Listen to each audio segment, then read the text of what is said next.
एक बार बादशाह अकबर, बीरबल और सभी मंत्रीगण दरबार में बैठे हुए थे। सभा की कार्यवाही चल रही थी। एक एक करके राज्य के लोग अपनी समस्याएं लेकर दरबार में आ रहे थे। इसी बीच वहां एक व्यक्ति दरबार में पहुंचा। उसके हाथ में एक मर्तबान था। सभी उस मर्तबान की ओर देख रहे थे। तभी अकबर ने उस व्यक्ति से पूछा, क्या है इस मर्तबान में? उसने कहा, महाराज, इसमें चीनी और रेत का मिश्रण है। अकबर ने फिर पूछा, किस लिए? अब दरबारी ने कहा, गलती माफ हो महाराज, लेकिन मैंने बीरबल की बुद्धिमत्ता के कई किस्से सुने हैं। मैं उनकी परीक्षा लेना चाहता हूँ। मैं यह चाहता हूँ कि बीरबल इस रेत में से बिना पानी का इस्तेमाल किए चीनी का एक एक दाना अलग कर दें।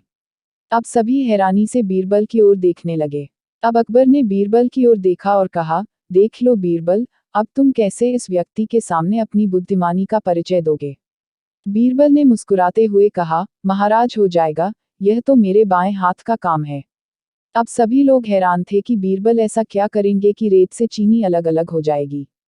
तभी बीरबल उठे और उस मर्तबान को लेकर महल में मौजूद बगीचे की ओर बढ़ चले।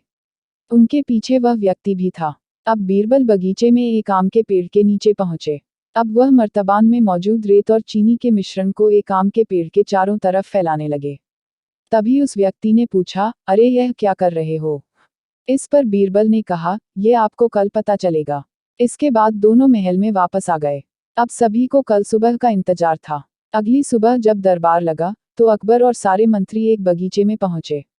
साथ में बीरबल और रेत व चीनी का मिश्रण लाने वाला व्यक्ति भी था। सभी आम के पेड़ के पास पहुंच गए।